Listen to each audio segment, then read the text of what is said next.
Hey everybody, welcome to Anything But Routine. This is Cindy Clow and I'm with Allie Garretts and Macy Clow. And we are going to be talking today about head instructors and dance teachers, dance educators that are not the lead studio owner, but they are people that support the owner or the program.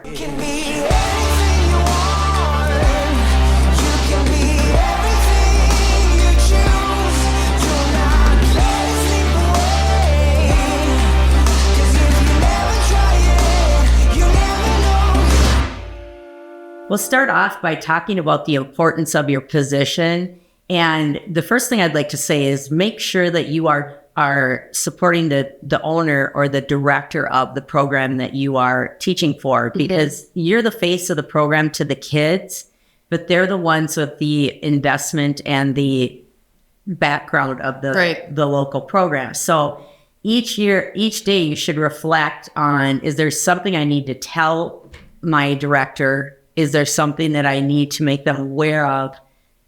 And so on. So, and one of the goals is to talk about, sometimes you can be the greatest dancer, but you may not have taught very much. Mm-hmm. So we just want to talk about how to teach better. So think about your energy. So the energy you give off is what you're going to get back from your kids. So you want to smile, pep up your walk, look confident. I think it's important how you dress, that you look the part when you're teaching, because you're the product that day.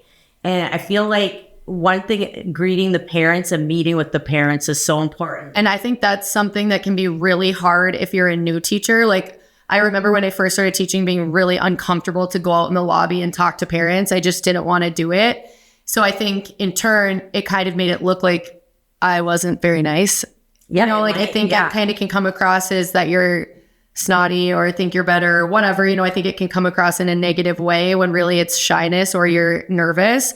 So I think the more that you could try to conquer that and just go out and talk to the parents and say, hi, I'm your kid's teacher and I'm really excited to work with them. If you have any questions, let me know. I want to make sure that you guys are getting everything that you want. I think that really opens the door for parents to feel more comfortable with you. And I think it's really important. I even last night had, at the last 5 minutes of my second and third grade, I just went out and said, any parents that want to come in, I'm going to show you what we're working on, because I know kids are always wanting to work on stuff at home. And I often have parents say, I don't know how to help them. I wasn't a dancer. So I'll just bring them in the last 5 minutes and say, okay, here are their chaîné turns. Here are their pirouettes. This is how we're working on spotting. Here's what to look for if they're asking you to watch them, to give them feedback, and that kind of thing. And I think parents appreciate that and just being involved and knowing what their kids are working on. Totally. Even if it's nerve-wracking, right away, just inviting them in to watch the routine last 2 minutes, starting there and just being like, hi, I'm Macy, and you guys can watch our Christmas routine we just started, and starting there, you'll get a lot more comfortable quicker. Yeah, because that's a lot easier than going out and talking to them, having them come in the room and just with the kids. Oh, yeah. I think so, because then you're like, okay, here's our dance, and it just feels, I don't know, you have something to show them and something to talk about. Well, yeah, and you can do it either way. A lot of times I like to go out and say things to them that the kids are not hearing. I do now. I didn't when I was younger. When you're first starting out. I love talking to the parents now. And I feel like, it's probably confidence and security. So I feel like I remember when you were really young and you would say, they're all sitting there staring at me. And I'd say, but they're saying nice things. You just didn't know it, Right. So it's great. And back to kind of what she said, dressing and looking the part. I know that was something that we've had parents comment on before, but thinking about if you're telling the kids their hair has to be in a bun, not saying every dance teacher, but the assistant, if they're demoing stuff, the assistant should probably have their hair in a bun. I think so that they're demoing properly. I know, I wear hats a lot, and we just had a teacher in another place that a parent was she had a hat over her eyes, and she wasn't smiling, but I think she couldn't see her face. So that's something to just think about. You might not even be intending to look mad or crabby, but they're looking at everything you're doing. So classroom management is a huge thing. And if you're just for Kickstarter, we had a podcast on that. I think we even posted it on Anything But Routine about classroom management. Mm-hmm. And it was by one of our directors, Erin Lacina, and she teaches education. She writes curriculum for education in North Dakota. And it's a great thing to listen to. So classroom management, but it's huge. And setting the parameters, having discipline, but being fun with your discipline. And the big thing just that I think about what parents are paying per minute and make sure you're utilizing your time. you're not spending too much time on attendance. Like I like a standing attendance sheet so I know where my kids stand and that's how I can take attendance, or do it with name tags. Yeah, the first few weeks of the year I sit and do attendance, but To try to learn names, yeah. to get to learn names. I kind of get to the point where I don't even take attendance anymore. I just notice if a kid's gone. And Right. The beginning of the year, you have to, but you just have to have discipline in a fun and firm way, and don't stand for kids acting out or doing whatever. When your kids are, I think it works even for high school kids, redirect behavior. Like if kids are doing something undesirable, redirect to something else. Really, pivotal with little kids. That instead of saying, don't hang on the ballet bars, you could just say, all right, now we're going to move to this. And I feel like switching gears often. They say a preschooler has 3 minute, like if they're 3, they have a 3-minute attention span. So you have to be changing at the people move too slow. Yeah. Everybody that I watch teach, in my opinion, teaches too slow. Unless they've worked with me a lot. And then something's not working, you can switch it up quicker than you thought it was going to go. Like if we're starting to do, like I did prances with my 2nd and 3rd grader the other day. It was not working. We just went right on to leaps, and we will go back to prances. Yeah, you're like, oh, forget about that. So just being able to switch up like quicker and realize that you're losing, and I think that's before the you've biggest lost thing. them. Realize you're losing them, because I think sometimes people have such a plan that they're like, well, we have to get through this, and it's like you're not really getting through it if they're not focusing. So let go of your plan a little bit and be like, okay, we're losing them. Let's go across the floor, redo frog jumps. Like it doesn't need to be anything. You just plain change it up a lot. And I think something new teachers don't understand is you can repeat, especially with young kids. Very much You so. could repeat the same thing again. You could do, if you have a 30-minute class, you could do a 15-minute curriculum and almost repeat the same thing. For sure. Because they get bored if you took longer when you were doing it, but you could do it again at the end. And they might retain it. And I think with the redirection that she was talking about too, something I think you do really well is, instead of paying attention to the bad behavior or what you don't want, really noticing the positive stuff. So if you have 3 kids hanging in the bar, instead of focusing on them, be like, oh, look at Macy over here. She is on her spot and she is ready to go. And then all of a sudden those kids are like, I want to get called out for being great. And then you're not being a negative teacher. And I think that's really important, trying to... I don't realize I do that so much till I teach with a new teacher with me, and they'll be like, stop hanging. And I'm like, oh. And right away I have to go tell them, we don't do that. We redirect. So it's how they train animals. Truthfully, and I know that sounds weird, but you reward, like if you're teaching a whale to jump over a dolphin or whatever, you reward it with a fish. You have to have some rewards at the end of class. So think about that. What? Said stickers. I love stickers. You gotta have stickers. This episode is sponsored by the Just for Kicks Teacher Program, your ultimate destination for all your dancing needs. Studio owners and teachers enjoy special discounts on all your dancewear essentials, including shoes, poms, leotards, bike tards, dance dresses, and more. Plus, don't miss out on our all-new liquidation page, where you can find incredible deals on high-quality costumes at unbeatable prices.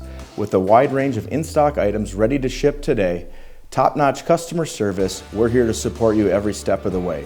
Visit us at justforkicks.com or call us at 1-800-450-DANCE to get started now.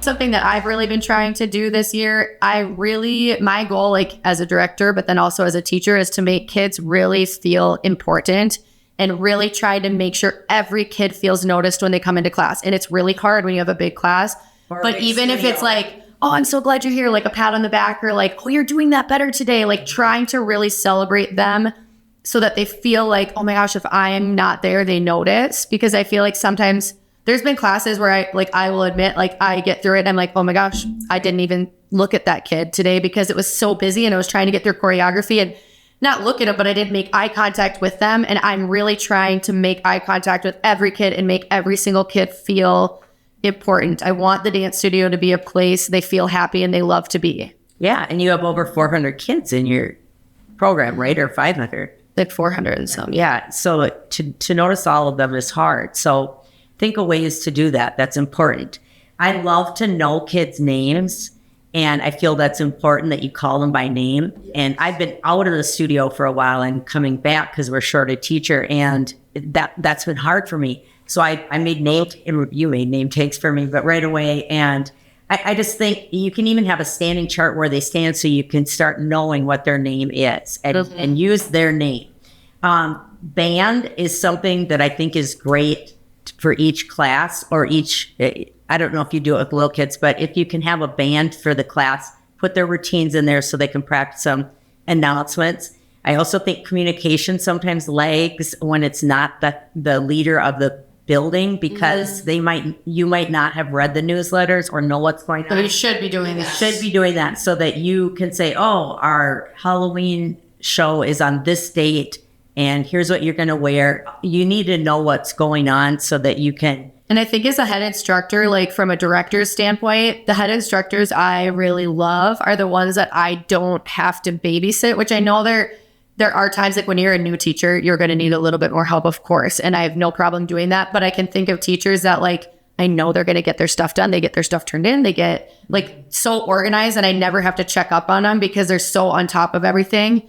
And then there's teachers that I feel like I get nervous about. So think about by the seat of their pants. Right. And that's not a good. And that you're worried that they're forgetting to tell parents about the Halloween show. Or they're forgetting, like that kind of thing. You want to make sure that they don't have their playlist ready and they waste time during class. You got. And that is really huge. I think you taught me that with little kids. Like even before class, like if okay, I'm doing these 5 activities with preschool today, you have those in order. So it just goes bam, bam, bam. You don't have time to sit and scroll through your playlist. Like you lose them. And even with older kids, like I try really hard to not do that with older kids too. And the other thing, okay, I'm switching gears. So how you demonstrate everything is how the kids will do it. So like at my age, I'm not demonstrating. I want to make sure I have a dang good demonstrator. Especially with like kindergarten, first, second, and third grade. I even notice if I like bend my arms to mark it for them, they'll like start to bend their arms like right before doing like punches or something like that. Sure. And even older kids. Yeah. I think like I've had captains on the high school dance team I coach. And if they do stuff sloppy, the whole team starts looking sloppy. So it's important that how that's an expectation I have for my teachers, that they have to demonstrate it as great as they can, because that's how the kids are going to emulate everything you do. We even have that happen at camp. We run dance camps in the summer, and we have teachers from all over come and teach, and they only have 3 hours with each class, but it's amazing how the classes in 3 hours take on the look of the teacher. The look of the teacher. So it's so interesting too. Like some teachers will teach the same dance and the dance will look different and it's the same moves. It's just like how the teacher taught it to them. I think be a stickler for details. Yep.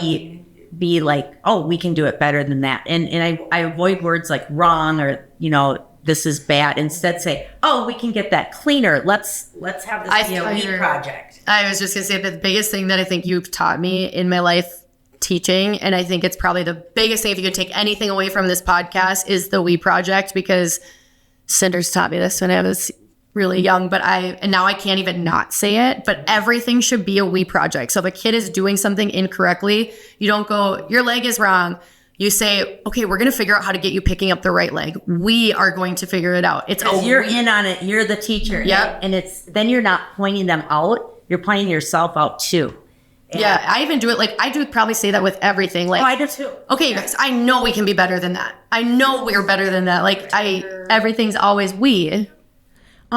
Something like I think I'm a little bit closer to than you guys are, or like new head instructors, is being close in age to the kids and then treating you a little bit more like a friend than like a authority figure or the leader of the class.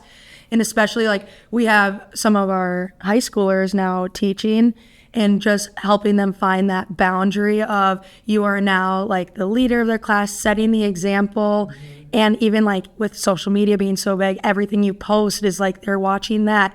You are like their idol, their role model for everything. So again, even going off of like what Allie was saying earlier, like how you dress, they're looking at that. How you talk, like your language. If you're nice, they're going to pick up on that. If you're kind of rude and come off like that, they pick up on that really fast. So just reminding yourself, like everything you say, they're going to replicate. That their feelings are tender. You have to be sensitive to how they're feeling and how you say things. I even remember, sorry, I didn't mean to cut you off, but you just made me think of this, that's why we have to being that like with their tender feelings, like I think sometimes we forget what you felt like as a 5th grader or whatever age it might be. And I remember one time, an assistant, not in a mean way at all, said to a kid, "Oh my gosh, you're so tall." Didn't think anything of it. And that mom told me later that she got in the car and sobbed because she's already embarrassed that she's taller than all of her friends. And then having the assistant comment on how tall she was. It's just like the little stuff like that that you don't think about, but it is a huge deal. And in the other way, you can do things that really make kids feel great and saying nice things like, "Ooh, I love your shirt today." Like that could make their day. So say positive things that you're thinking. And a lot of kids, you never know, like need that one compliment or You might be the brightest spot in their week. So, and I think that too, as a head instructor, like if you have the kids that are acting out in a problem, I always try to like tell myself, okay, there's probably a reason. for sure. If they're having a hard time staying focused, maybe it's not that they're not focused and you're boring. It's that they don't know if their mom's coming home tonight or if they're going to have food. Like you just don't know what a kid is going through. So trying to look at everything from that perspective of like, I can be their happy spot and help them instead of be another person that's yelling at them during the day. Now I'm just going to switch into organization quickly. That I really, and he'll probably get sick of me saying this, but I always say push hard early and coast into the event. Because I remember when I was a new teacher, and I still have it happen now and again, you know. I never do. I'm so organized. So when the more you have your choreography ready, and the more you have your across the floors ready, and your music with an exact speed, like this is Shanae's, this is pirouettes, this is kick speed, this is whatever. Which for our directors and teachers, if you don't have that, I have all that stuff that I've created. So let me know if you need it. We have Google Docs of all our music, preschool music by the month. We have it so that you have it. But count back from whatever event you're going to compete with. And this would even be high school teams. And then push hard so that you're ready. Practice the way you want your kids to perform. Don't allow sloppiness. Don't allow no smiles. And again, the way you get that is, oh my gosh, look how Rosie is smiling and her energy is awesome. Let's all try that. And then notice kids when they start to try it. So notice all the kids. So I always say lack of planning on your part cannot cause an emergency on the kids' part to be ready, or the parents, whatever. Be overly organized, over communicate. I was going to say communication's a big thing. Like if something happens in class, let your director know right away, or let your like studio owner know like immediately, because they don't want to hear this from the parents. Right. And be like, I have no clue what you're talking about, because A, that doesn't look good on you as a teacher, and then you're then going to make your director or studio owner also look bad. Yeah. So you want to... And that's like, I would never be mad if a person came to me and was like, hey, we had this problem today. I didn't really know if I handled it well. Can you help me call the parent? Like I would way rather do that than be blindsided by a mad mom. Totally. I was going to say, one thing I was going to add is like, she kind of said this, but like, uphold your studio culture every class you have. If you're supposed to be wearing tight clothes, your hair's supposed to be in a bun, make sure that you're following that, even if it's something like you don't agree with or anything like that. That is not like your place to make that decision. So just remember, right, it is all about the studio and supporting your director or owner. Yeah. I remembered my last thing I was going to say, because you guys touched on it, but ask for help if you need help.